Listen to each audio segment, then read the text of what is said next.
బండ్లగూడలో జరిగిన ఇన్సిడెంట్ ఏదైతే ఉందో నిజంగా దారుణమని చెప్పాలి. ఎందుకంటే ఈ మధ్య కాలంలోని ఇటు సోషల్ మీడియా వేదికగా కావచ్చు, లేకపోతే నార్మల్గా ఈ ప్రేమ పుట్టడం, ఒకవేళ ప్రేమ వద్దన్నా సరే చంపేయడం, లేకపోతే ప్రేమించుకుంటున్నా చంపేయడం, సేమ్ అంటే ఏది చేసినా కూడా ఈ మధ్య కాలంలోని తప్పులాగే కనిపిస్తుంది. అయితే బండ్లగూడలో జరిగిన ఇన్సిడెంట్ కూడా ఈ నేపథ్యానికి చెందిందే. ముఖ్యంగా వాళ్ళిద్దరూ కూడా రిలేషన్లో ఉన్నట్టు కూడా తెలుస్తుంది. 3 ఏళ్లుగా మరి ఇంట్లో ఒప్పుకోకపోయేసరికి అమ్మాయికి వేరే సంబంధాలు చూసేసరికి ప్రవీణ్ ఎవరైతే ఉన్నారో ఇంటికి వచ్చి అమ్మాయి గొంతు కోసి చంపేసి తను కూడా ఆత్మహత్య చేసుకున్నట్టు కూడా తెలుస్తుంది. అయితే ముఖ్యంగా ఇలా కాలేజీలకు వెళ్ళే అమ్మాయిలు కావచ్చు, లేకపోతే అబ్బాయిలు కావచ్చు, ఎలాంటి జాగ్రత్తలు తీసుకోవాలి, ఇలా ప్రేమని చెప్పొస్తున్న వ్యక్తుల పట్ల నుంచి వాళ్ళని వాళ్ళు ఎలా రక్షించుకోవాలి అన్న విషయాలు తెలుసుకునే వాళ్ళు మనతో పాటు సీనియర్ జర్నలిస్ట్ దుర్గా వడ్లమనేని గారు ఉన్నారు. మ్యామ్ నమస్తే. నమస్తే అండి. రైట్, ఈ కాలేజీ ప్రేమలు అంటే మనం ఎంత మంచి దారిలో వెళ్తున్నా ఎవరో ఒకరు ఏదో ఒకటి చేసి ఇలా బలైపోతూ ఉంటారు. ఒకవేళ అమ్మాయి ప్రేమిస్తున్నాను అని చెప్పినా తప్పే, అంటే రేపు పొద్దున పెద్దలు ఒప్పుకోకపోయినా చంపేస్తూ ఉన్నారు, లేకపోతే ప్రేమించట్లేదు అన్న చంపేస్తూ ఉన్నారు. అండ్ ఈ ఇన్సిడెంట్ చూసిన తర్వాత మీరు ఏం చెప్తారు?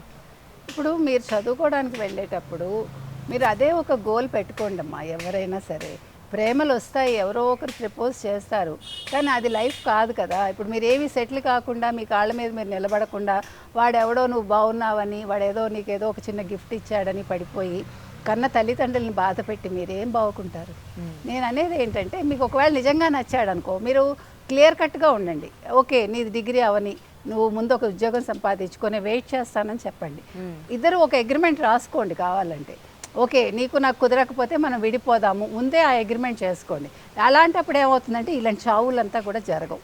ఒక అగ్రిమెంట్ చేసుకుని మీకు నిజంగా అంత ప్రేమ ఉంటే, ఇప్పుడు మీరు మరో చరిత్ర లాంటి సినిమాలు చూసే ఉంటారు, వాళ్ళు అదేగా చేశారు, 1 year కలవకూడదు అనుకుంటారు, కలుస్తారు. మీకు నిజంగా అంత ప్రేమ ఉంటే ఖచ్చితంగా మీరు వెయిట్ చేస్తారు.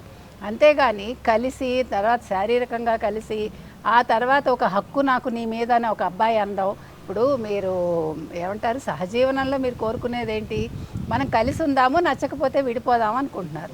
ఇప్పుడు ఇది కూడా మీరు సహజీవనంలాగా భావించండి. అలాంటప్పుడు మీరు ప్రేమించుకుంటున్నారు, సహజీవనం అనుకోండి. ఓకే, నచ్చితే కలిసి ఉందాము, లేదంటే ఇప్పుడు నువ్వు నన్ను శారీరకంగా కలిసావు కాబట్టి నా మీద నీకు హక్కు లేదు అని అమ్మాయి క్లియర్ కట్గా చెప్పాలి. ఎప్పుడైతే ఇద్దరు కలిసారో శారీరకంగా, అదేదో ఈ పిల్ల మీద అబ్బాయికి ఏదో హక్కు వచ్చేసింది అనుకోవడం అనేది చాలా తప్పు. అదేవిధంగా ఇద్దరు కూడా ఒక 3 ఏళ్ళు కూడా కాకుండా 3 ఏళ్ళు అయింది వాళ్ళు కలుసుకుని, అంటే పరిచయం అయ్యి ఇంటర్లో అయినట్టుంది. ఇప్పుడు ఆ అమ్మాయికి ఇంట్లో సంబంధాలు చూస్తున్నారు. వాళ్ళ అమ్మగారు చెప్పటం ఏంటంటే, మేము ఆల్రెడీ మధ్యలో మీకు తెలుసా అంటే తెలుసు, కొంతకాలం వచ్చాడు, తర్వాత వెళ్ళిపోయాడు, ఇప్పుడు కొత్తగా మళ్ళీ ఇలా చంపుతాడని మాకు తెలియదు, గ్రడ్జి పెట్టుకుని చెప్తాను.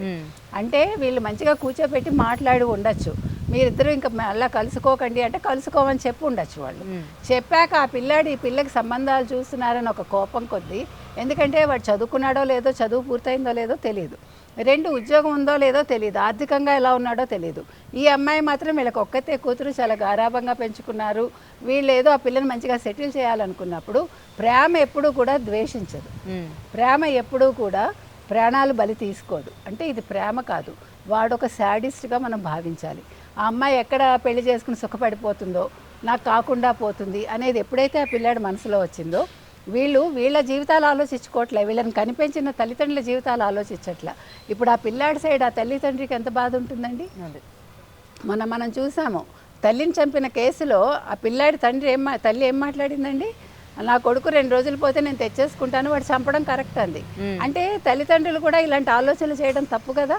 కాబట్టి ఇక్కడ పిల్లాడి తప్పే ఎక్కువ కనిపిస్తుంది మనకి. ఆ అమ్మాయి తల్లి మాట తండ్రి మాట విందాం అనుకుంది, కానీ ఈ రకంగా ఈ అబ్బాయి చేయటం అనేది చాలా అన్యాయం అండి. ఆ పిల్లని పొడిచి చంపేసి ఇంట్లోకి వచ్చి, అంటే ఆల్రెడీ ఆ ఇంట్లోకి రావడం అతనికి అలవాటు ఉంది కాబట్టి అతనికి అన్నీ తెలుసు అక్కడ ఏముంది ఏంటి అనేది. దానివల్ల అతను ధైర్యంగా రాగలిగాడు, చంపేశాడు, వెళ్ళిపోయాడు, ఆత్మహత్యకి పాల్పడ్డాడు. ఈరోజు హాస్పిటల్లో చికిత్స తీసుకుంటున్నాడు. ఇప్పుడు ఆ పిల్లాడు బతుకుతాడు, కానీ ఏం ప్రయోజనం? మళ్ళా జైలుకి వెళ్తాడు, వస్తాడు, తల్లిదండ్రులకు కోతే కదా. వచ్చాక మళ్ళీ ఇలాగే ఉంటాడా, లేదు వేరే రకంగా మారతాడా, అంటే ఒకలాంటి క్రూయల్ మెంటాలిటీ తెచ్చుకుంటాడా? కానీ ఇలాంటి క్రూయల్ మెంటాలిటీ ఉన్న వాళ్ళు మళ్ళీ అంటే ఈ ఇన్సిడెంట్ జరిగిన తర్వాత వాళ్ళని వాళ్ళు 1-10 సార్లు టెస్ట్ చేసుకుని అమ్మ మనం ఇక్కడ నుంచి మంచిగా ఉండాలి అన్న మనస్తత్వం వాళ్ళలో స్టార్ట్ అవుతుందంటారా? చాలా తక్కువ మందికి ఉంటుందండి. అది మనం చెప్పలేము. ఎన్వైరాన్మెంట్ ఒకటి అలా ఉండాలి. ఇప్పుడు వాళ్ళ ఇంట్లో వాతావరణం ఎలా ఉంటుందో తెలియదు. ఒకసారి జైలు నుంచి వచ్చాక చుట్టూ ఉండేవాళ్ళు అతనితో ప్రవర్తించే విధానం ఏంటో మనకు తెలియదు. ఇవన్నీ కూడా మానసికంగా అతని మీద ప్రభావం చూపిస్తాయి. కాబట్టి అతనికి సైకియాట్రిక్ ట్రీట్మెంట్ ఇస్తే కూడా బాగుంటుంది ఇలాంటి వాళ్ళకి. అంటే తల్లి తండ్రి కూడా సరే నాన్న జరిగిపోయింది నువ్వు శిక్ష అనుభవించి వచ్చేసావు, కొత్త జీవితం మొదలుపెట్టు అని చెప్పగలిగే స్థాయిలో వాళ్ళు ఉండాలి.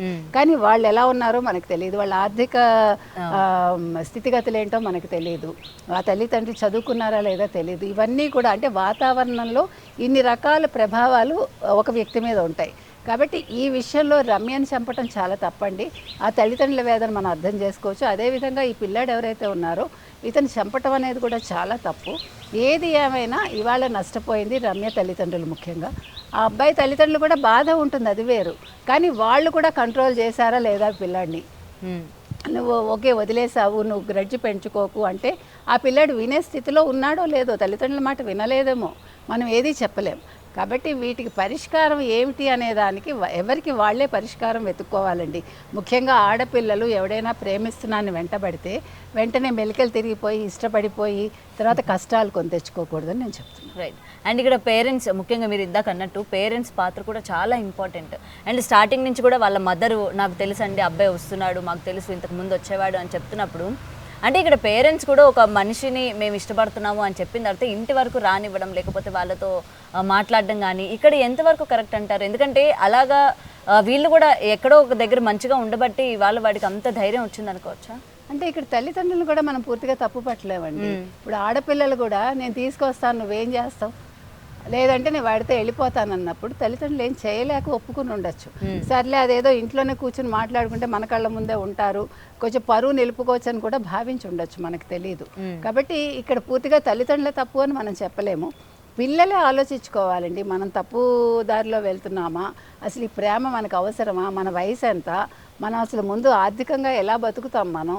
సరే వీడి మాటలు విని వీడిని పెళ్లి చేసుకుంటే నాకు ఇప్పుడు అమ్మా నాన్న ఇంత కంఫర్ట్స్ ఇస్తున్నారు, ఇంత గారాభంగా పెంచుతున్నారు, రేపొద్దున ఇలాగే నా జీవితం ఉంటుందా, రేపొద్దున దెబ్బలు తింటూ బతకాలా, అప్పులు చేసుకుంటూ లేకపోతే 4 ఏళ్లలో పాచి పని చేసుకుని బతకాలా అనేది వాళ్ళు ఆలోచించుకోవాలి. ఆ ఆర్థికంగా వాళ్ళు ఆలోచించినప్పుడే ఇలాంటి తప్పటడుగులు అయితే పడవని నేను అనుకుంటున్నాను. Right. Thank you ma'am. For more videos like this, subscribe Big TV channel.